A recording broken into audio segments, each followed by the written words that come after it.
Hey everybody, it's Wobbits! We're going to the cargo hold! Ace Attorney Investigations, Miles Edgeworth. Here we go. Wow, so this is the cargo hold, huh? It's so big! Oh geez, this plane is gigantic! And I love how Gumshoe's just really excited just to be on a plane. Oh boy, I love planes! Oh, can't wait to look at all the plane stuff! Can I sit in the cockpit? Can I get some wings? This plane is a special model. It has both a super large cargo hold and an ultra luxurious first class seating. It doesn't fly any passengers, apparently. So this is the real scene of the murder. There's certainly a high probability of that, which is why we are here, correct? Okay, let's get investigating, sir.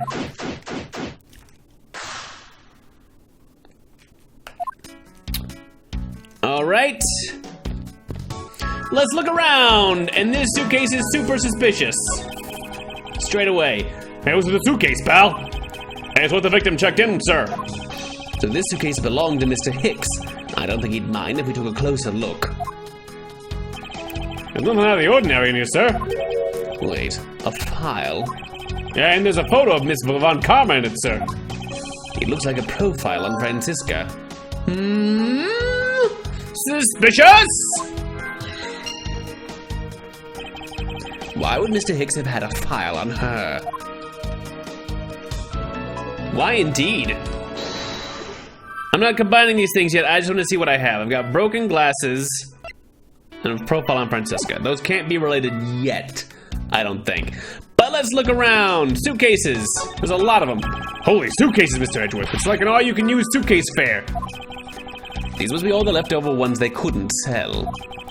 The ones the company is planning to dispose of after this flight is over. This paint job's really cool, don't you think? It practically screams artsy. Gumshoe, you want to buy one, don't you? You love the suitcases, don't you? You big stupid oaf. You love it. Oh, why not purchase one then? I'm sure it will bring you much happiness. You think so? Maybe I will. Let's see here. $1,200!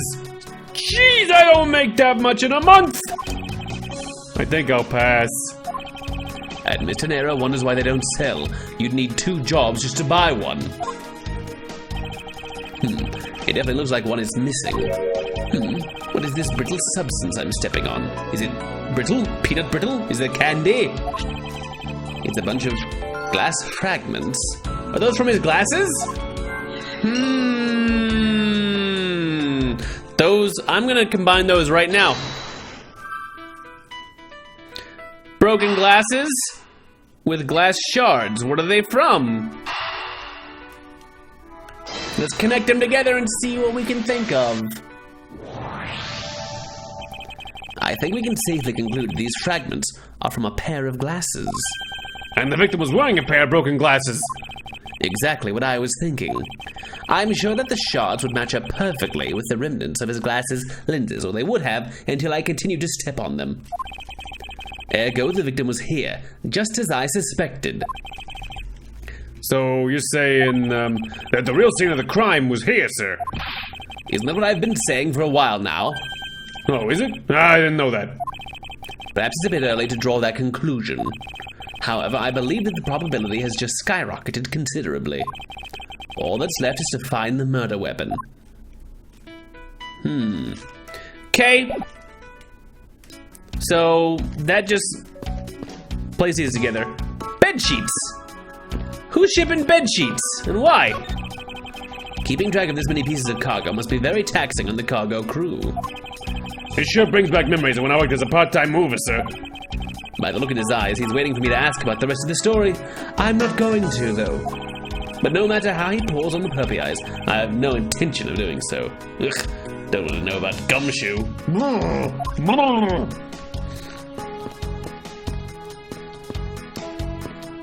Alright.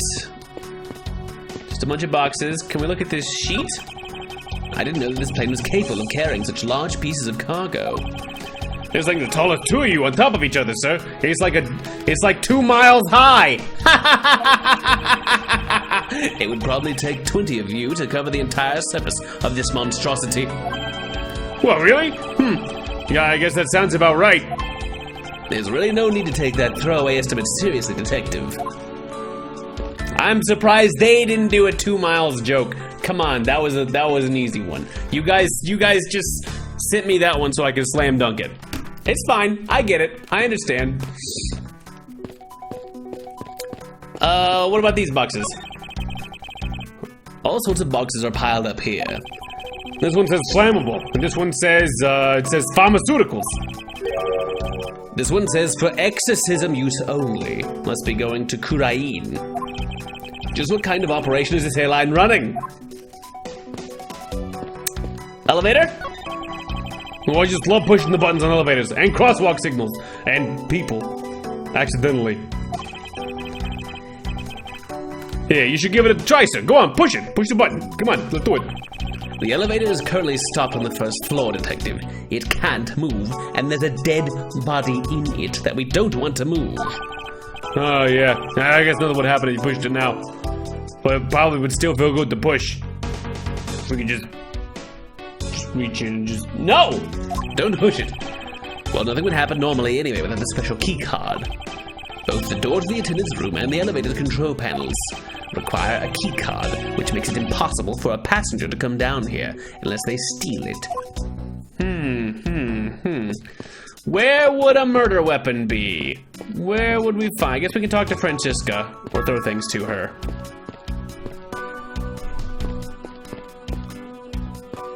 Zhengfa Express is written on that back, but we knew they stopped there, so that's not suspicious. That would be for leaving. All right, let's talk to Franny. See if she's found anything. You arrived at the scene of the crime before Detective Gumshoe, correct? And you then immediately began to direct the investigation. It seems to me that you were already here at this airport for something besides this murder. Yes, I was. I've been following a very large and involved governmental level international crime, but it's much too large for one person to take on alone. So it was decided that I should form a joint investigation with Interpol.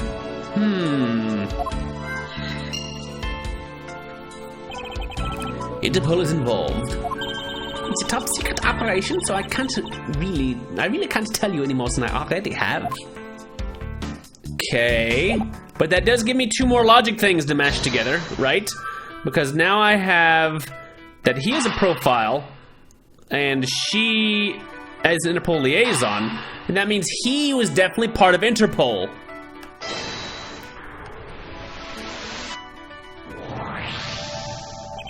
Now, why would Mr. Hicks have documents profiling Franziska?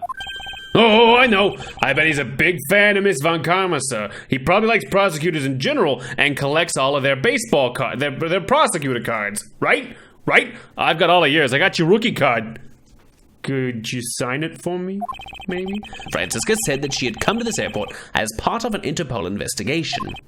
Oh, maybe Mr. Hicks had heard of she was coming here, and he followed her? Detective, I think it's more likely that Mr. Hicks was in actuality Interpol agent Hicks. I think Franziska has some explaining to do. Franziska! Well, we don't have anything to logic. The logic button was grayed out. Tell us the truth! You came to this airport to rendezvous with the victim, didn't you? Nonsense! What are you talking about? We found a profile detailing information about you in the victim's luggage. I suppose it was prepared for him so that he could recognize you when he landed. Which makes him not Mr. Hicks, but rather Interpol agent Hicks. Isn't that correct? I should have known you'd figure it out, Miles. But it looks like they got to him first. So you really did come here to receive an Interpol agent, then? Yes. Agent Hicks was on the trail of a very large international smuggling ring. Smugglers! Who do we know who might be smuggling things? People who move large amounts of things across borders? Maybe large pieces of art? You're looking suspicious again! Mr. Leblanc, he went undercover to investigate this crime. And it was I who put him on this case. I was supposed to receive a call from him on his cell phone once he had landed. I never expected to receive a call about his murder instead. I think we now have pretty definitive evidence that Agent Hicks came down here to the cargo hold. But what was he doing down here, sir? There's nothing but luggage. Oh, I get it. Maybe he forgot something in his suitcase and came down to get it. Ow! Agent Hicks came here for a work-related reason, of that I'm sure. Yes, I'm sure he was here to investigate the smuggling operation he was observing. Franziska, do you know exactly how he intended to pursue his investigation? No, unfortunately, I was going to find out from him after he landed. I see, but this raises another question. A normal passenger can't access the cargo hold on their own. Agent Hicks must have identified himself to a member of the crew and entered the cargo hold with that person who let him in. Yes, and then he was murdered here. These glass fragments and his broken glasses are a testament to that. And then the killer put Agent Hicks into one of the spare suitcases, and they entered the elevator. While they were riding it up, the plane hit that pit patch of turbulence. Because of the intense shaking, the suitcase popped open, and Agent Hicks's body flew out. At the same time, his wallet fell out of his pocket, spilling its contents everywhere. Which explains why there was money scattered all over the elevator floor. Investigation complete. Ching! I think it's pretty easy to say who the culprit is at this stage. What? Really, sir? I know what you're thinking, Miles Edgeworth, but the killer can be none other than Miss Rhoda Teneiro. I don't know about that, but let's talk about it, okay? Definitive evidence! It was a crew member. Any one of them could have shown Agent Hicks to the cargo hold. But the point to keep in mind is the keycard that allows the elevator to come down here. The only person with such a high-level access is Miss Rhoda Teneiro. I'd say that's a pretty decisive piece of information, wouldn't you? I know what she's trying to say, but I'm not certain it's as simple as that. Rebuttal! If there's a crew member, any one of them could have shown Agent Hicks to the cargo hold. Hold it! That might be true, but then it could be anyone, including Miss Neal or even the captain. Don't be a fool. A plane without a pilot in the cockpit is like a horse without a rider, crop in hand, much like Scruffy over there, except that there was really bad turbulence. Really bad turbulence, almost like they were on autopilot and nobody knew how to directly respond to what happened in the air. Hey! I can't disagree with her on that. Detective Gumshoe does always need a guiding hand. Very well, then what about the other flight attendant, Miss Neal? I thought you might ask about her. But the point to keep in mind is the key card that allows the elevator to come down here. Hold it! Okay. But it's highly likely that the key card was stolen from Miss Teneiro. Objection! It's highly likely? Is that a possibility? The best you can come up with? And you call yourself a disciple of my father? Yes, well, I don't have any evidence. Be quiet! You're a disgrace! There's more evidence pointing to Miss Rhoda Teneiro, you know! It's not just the key card that gives her away. Are you talking about the murder weapon, the Mr. I Fly piggy bank? Yes, she's also the only person with the key to open that display case. Further, there is the matter of the key to the display case that held the murderous bank. Hold it! But that is a fake. Stop right there, Miles Edgeworth! You don't have any proof that this is just a red herring. If you must keep on insisting that it's a fake, then what is the real murder weapon and where did it go? Speechless, I see. That's not a surprise. After all, you know that we searched the entire cargo hold and came up empty-handed. There must be a way. There must be something that can help me rule out the piggy bank as the murder weapon. What should be examined further to help us ascertain the authenticity of the weapon? The body? To make sure he actually died from being hit in the head, right? Because the crime scene, we know that the glass was the wrong way. The piggy bank has blood on it, but the body might be interesting. Franziska, I think you were too quick to jump to your conclusions. Oh, was I? Oh, yes, we don't even have the autopsy results yet. How can I not say that you made a snap judgment when you have yet to even see if the wound on Agent Hicks's head is consistent with the murder weapon? Scruffy! Yes, sir. Contact the medical examiner office at once. I wish to hear the results of Agent Hicks's autopsy. Yes, sir.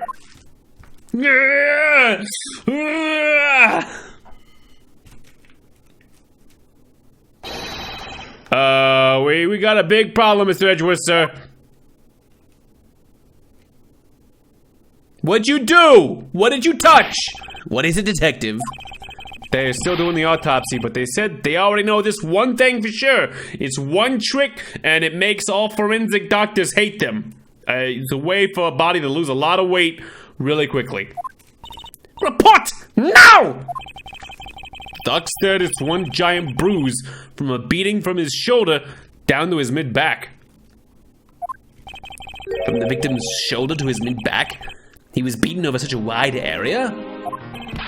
Well, I'd say it's maybe a sign the killer had a judge against Agent Hicks. It wasn't just his head, the killer went all out and hit him multiple times, sir. So they were like wailing on him with a baseball bat? Scruffy, what is had a grudge against Agent Hicks supposed to mean? Well, that's, Was the wound on the victim's head consistent with the murder weapon, detective? Oh, well, they said they were still looking into that, sir. You're completely useless!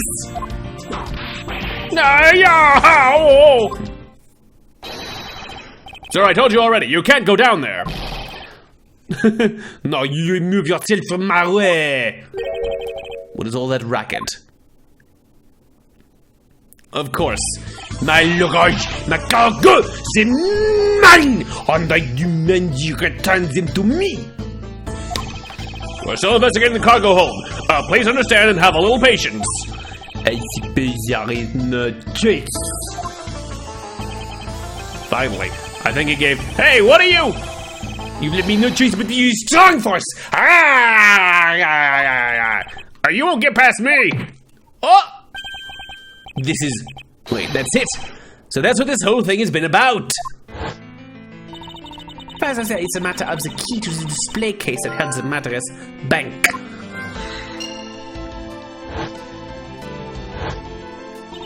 After all, you know that we searched the entire cargo hold and came up empty-handed.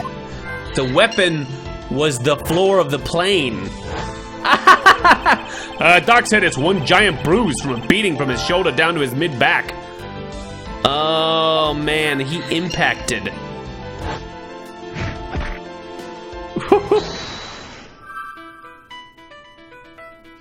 Okay, cause of deaths, smuggling. Nobody could find anything that could be considered the real weapon in the hold.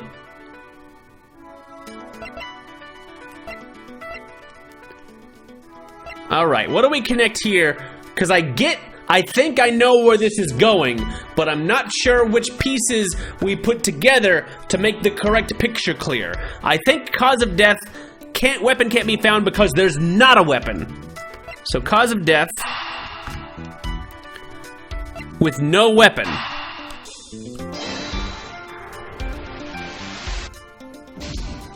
Maybe too soon. I can't see a clear connection between these two pieces of information. Too soon! Okay, alright, okay. Smuggling. I wish I'd kept track of which ones I've done so far. Oh, we can combine the bank and the cause of death because there's no way that could create that wound. So that's where we start. Yes, okay, alright, we're moving! Allegedly, the killer struck the victim many times over, which is why there is extensive bruising over such a wide area. But is that really the correct conclusion to draw from the evidence? The bruise from his shoulder to the middle of his back is one continuous mark, which is more suggestive of a single blow to the back. If that's the case, then the piggy bank is much too small to have caused that. Therefore, the murder weapon must be something far bigger. Okay, alright. A sizable weapon. An unusually large area of bruising suggests that a very large weapon was used, big enough that you can't find it. I'm gonna combine these two. We got a 1 in 3 shot. Yeah. Now we're moving. If we're looking for a rather large weapon, you'd think it would stick out. But so far we haven't found anything that resembles a weapon of any sort. Perhaps, just perhaps, it's something we all overlooked from the very beginning. Because normally it's too impossibly big to be taken into consideration.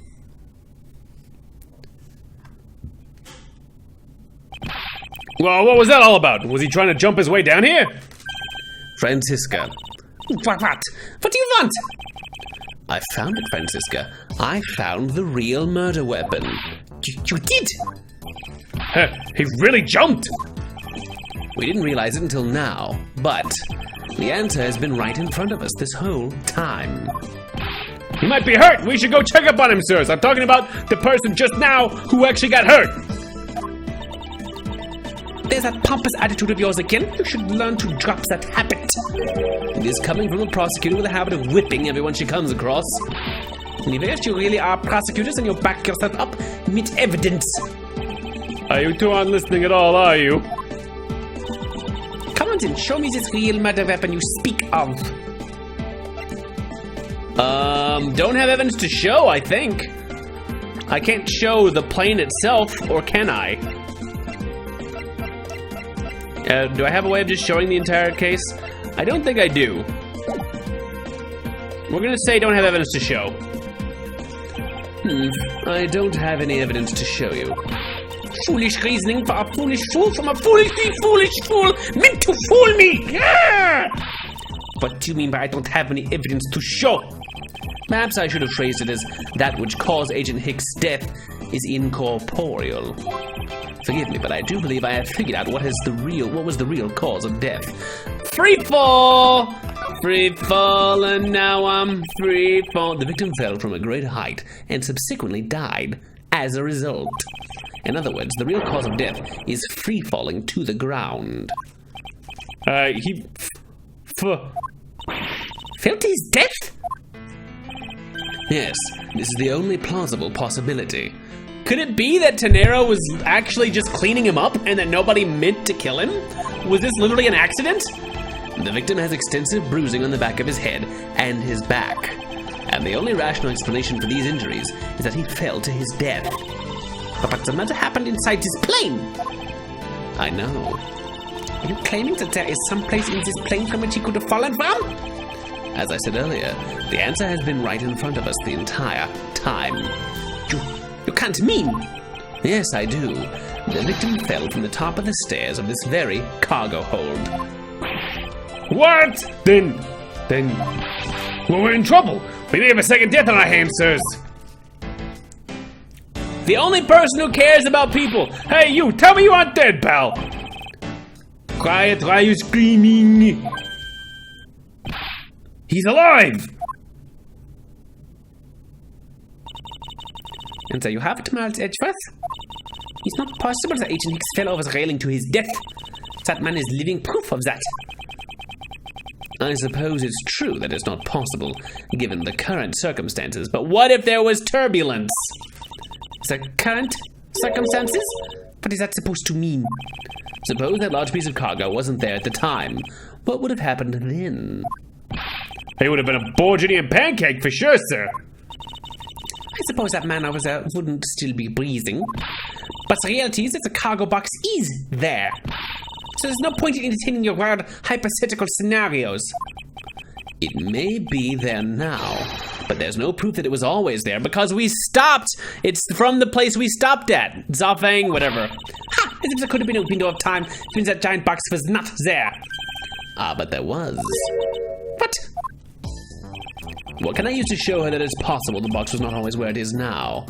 It is the refueling. Made a brief stop from 4M to 5M to transfer cargo and refuel at a transfer point in Zhengfa, which is clearly labeled on the box. You refueled in the Republic of Zhengfa? Yes, this flight had a short layover in Zhengfa in order to refuel. But that wasn't the only reason for the layover. We also transferred some cargo. What if the box in question was the only transport onto the plane at that time? To further prove my point, let's take a look at what's next to the box in question. Ah, it's labeled Zhengfa Express. Correct, meaning it was loaded onto the plane in Zhengfa.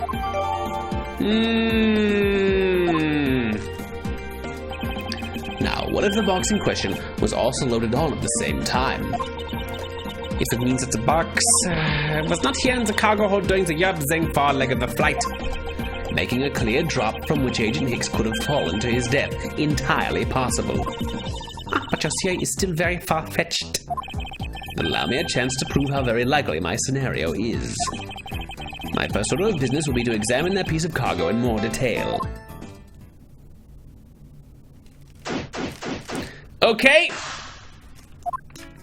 Let's go check out that piece of cargo. This is a rather large piece of cargo. There's a tag on it, sir. Let's see. Aleph Red Statue? I never heard of it. Nor I, but all I care about is if we can prove it wasn't here at the time of the crime. Let's get investigating, sir.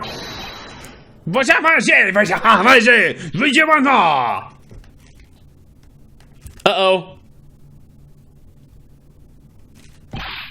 Look here, do not go about touching my possessions without my permission. Don't rush up on me like that, pal. I got nerves of steel and reactions of glue. I mean, I'm gonna hit you. So this belongs to Mr. Leblanc, does it? I should see what else I can find out from him.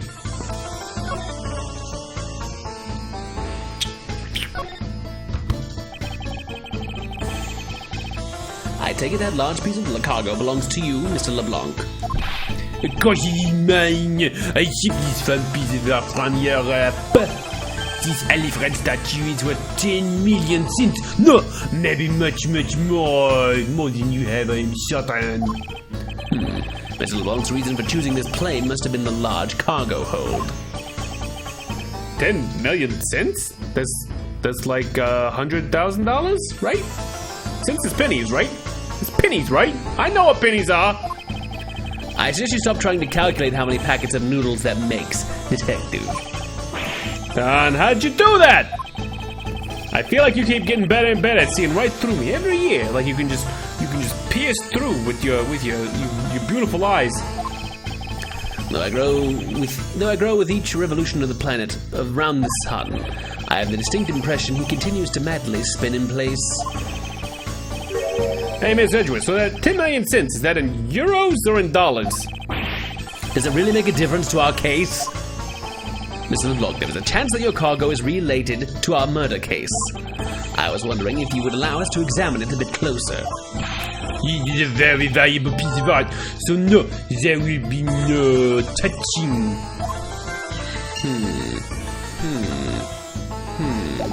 We have logic.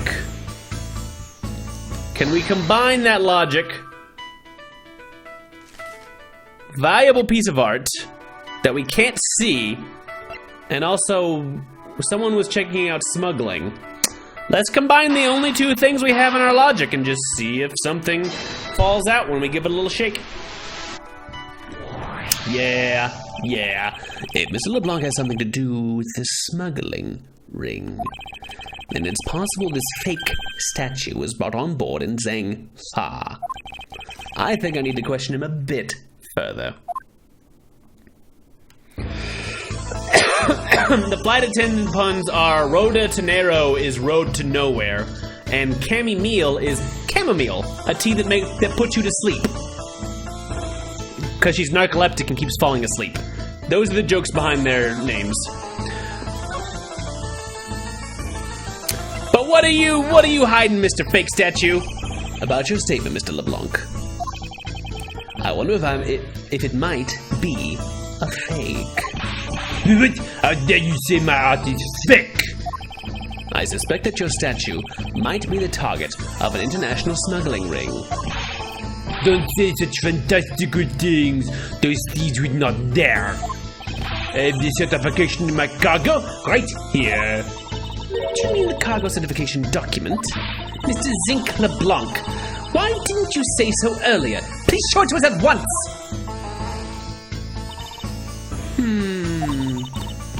I can't read this. What does it say? It says as plain as day. The cargo is put onto the plane in Europe. And there you have it, Miles Edgeworth. Too bad for you. This statue was brought on board in Europe, just as it states in this certificate. No, that's... Which means that there never was a window of time in which the statue wasn't sitting there. Unless they just moved it? I guess?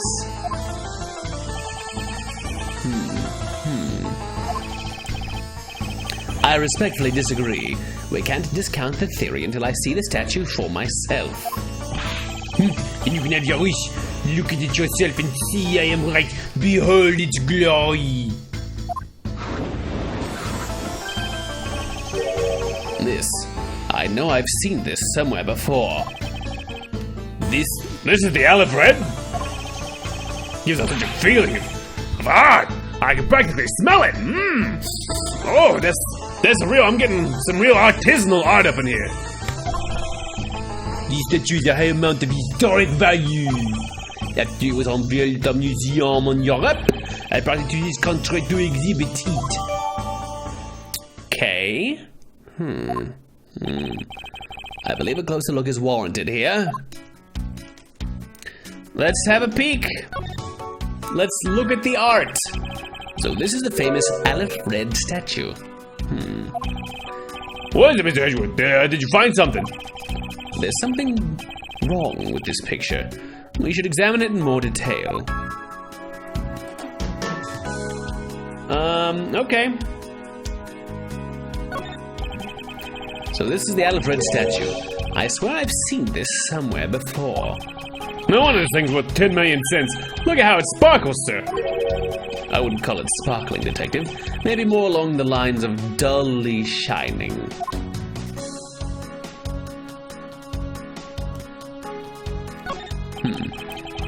Are these eyes made of some sort of gem? That's a real nice shade of orange. For a sec, I couldn't even tell they were jewels. Oh, but they kind of remind me of the eyes of this stray cat that lives near my house. Are the eyes supposed to be this color? Is it possible this statue is a fake? Do we have evidence that shows it? It's not in the magazine, which I would have guessed. Oh. We've seen that statue here because he was checking it out. And the eyes were definitely red, not orange. We're gonna deduce. Gonna give him the old deduce. Is this spot somehow connected to any of the evidence I hold? Yes?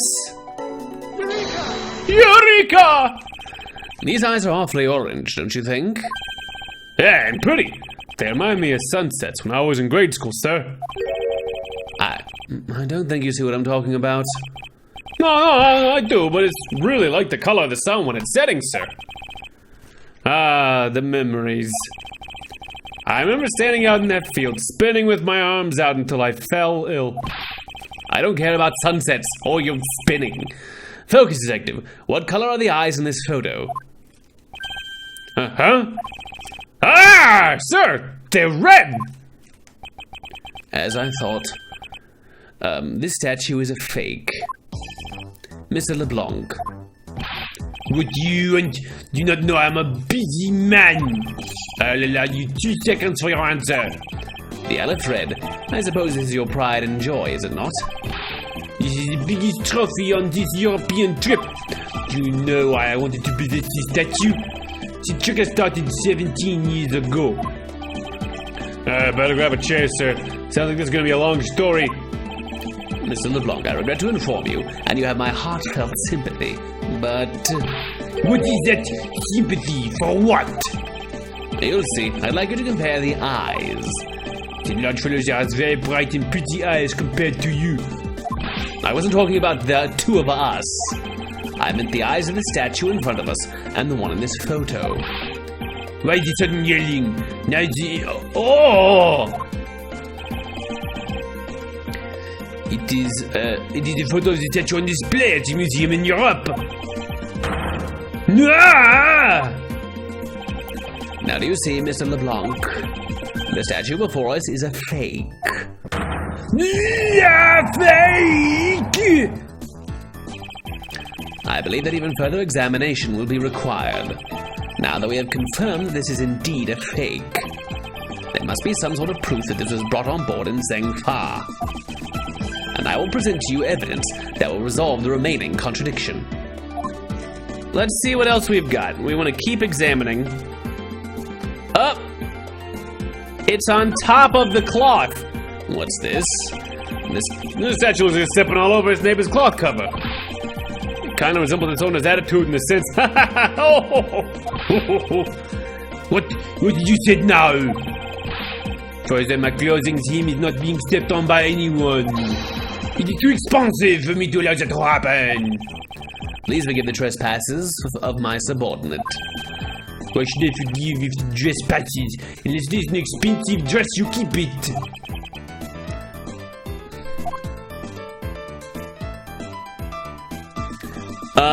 So I'm gonna look at the notes just to make sure.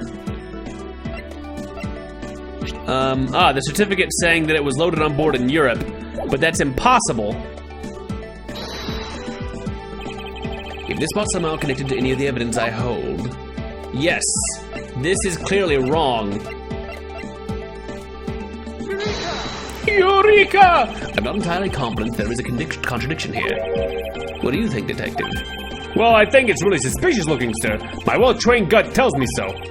I see. Well, then I must be mistaken. No! That's gotta be important! How do I prove it?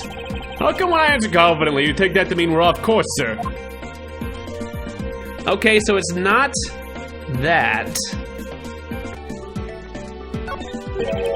What have we here? It says Zhengfa Express on the cloths. It says Zhengfa Express on the cloth, sir. Oh! Something is tugging on the corner of my mind, as though something is out of place. Alright. So we compare that with the... Do we still have the... No, we don't have it anymore. Oh, okay, we just compare it with that. Alright, so we're gonna deduce... Is this spot somehow connected to any of the evidence I hold?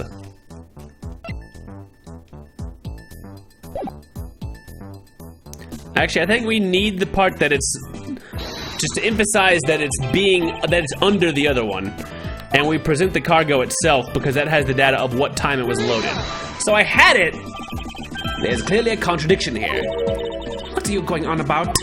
It's just a simple case of a cargo cover getting stuck under another piece of cargo. Ah! That's not possible! But it is. It shouldn't be this way, but the statue is on top of the cloth. Supposing that the neighboring piece of cargo was brought on board in Zhengfa, there is no way that any part of it should wind up under something from Europe. Which means that this fake statue was smuggled on board in Zhengfa. But about the cargo certificate? Let me ask in return, what about Agent Hicks? Why did he come down here in the middle of the flight? There's only one reason why, to secure proof of smuggling activity aboard this flight. So you say, but I don't believe he had to do that mid-flight. He could have just as easily inspected all of the cargo after the plane landed. That may be true, however, you have it backwards, Franziska. Sure, Agent Hicks could have waited until after the plane had landed, but he had a reason for coming down to the cargo hold. Suppose he had found the fake at the airport. It would have been after the swap had occurred. At that time, the suspicion would naturally fall onto the statue's owner. Who would have no way to prove that the statue was switched without his knowledge? Which means there is someone involved who is forging or modifying cargo certificates. Okay. Investigation complete. Num num num num num num num. Thank you, because we took a lot of wild guesses earlier. I guess the victim of the real victim is gonna get nabbed, huh? Yes, well, this photo could be seen as nothing more than a simple souvenir. It was in fact taken to be used as a reference document later on. Next, Agent Hicks had to secure proof that the smuggling had taken place. He came down here to take a picture of the cargo hold. A rather empty one at that, right before the fake statue could be loaded on board. A photo of the hold missing a valuable piece of cargo would have been proof enough. After that, all he had to do was hold the Zengfa cargo crew and arrest the smuggler. Exactly. This only goes to prove my theory. If the statue was not in the cargo hold during the Europe-Zengfa leg of the trip, there would have been enough height from which Agent Hicks could have fallen to his death. Officer? Move the statue immediately! I want a thorough examination of the floor underneath now! Ms. Von Karma, I'm ready to report my findings. The statue is very heavy and I could not move it. Go on? After moving the Alfred statue out of the way, we tested the area under it with luminol and there was a reaction. It hated luminol. I see there was a reaction to luminol, an indication that there was blood in that spot. Can we stop looking at it now, sirs? It would seem that my deductions were correct after all. I suppose it would appear that way. The culprit cleaned the blood up as well. And how do you think the killer did that? How did the killer clean up all the blood? By wiping it with a terrible, terrible, tacky Bulgarian cloth. Take that! The killer used the bloody cloth I found inside the suitcase to clean up the mess. I see they had the need to clean up all the blood before the plane landed on Zengfa.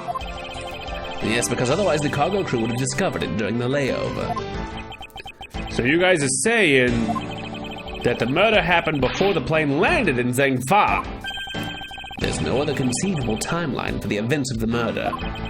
But if that is true, then that throws a certain person's testimony into doubt. If the murder occurred before we landed in Zengfa, then this becomes highly suspect.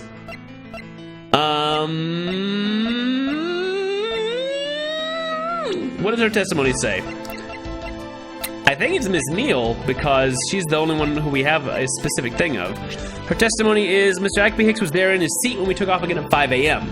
But he couldn't have done that if he was dead at the time. Recall Miss Neal's testimony about Agent Hicks in regard to when we departed Zengfa. I saw Mr. Hicks sitting in his seat at 5 a.m., you know. She claims Agent Hicks was alive at the time of the service calls, but... That totally contradicts the facts, sir. But why would she lie about something like that? I think the only person who can answer that is Miss Neal herself. To be continued. Find out next time, what's Miss Cammy Meal been doing this whole time? Well, maybe she's not so innocent. That was a Britney Spears joke, because she kind of looks like Britney Spears in the video Toxic. Find out more about more Britney Spears references next time on Wilbits. Like, comment, subscribe if you haven't. See you guys next time. Bye for now.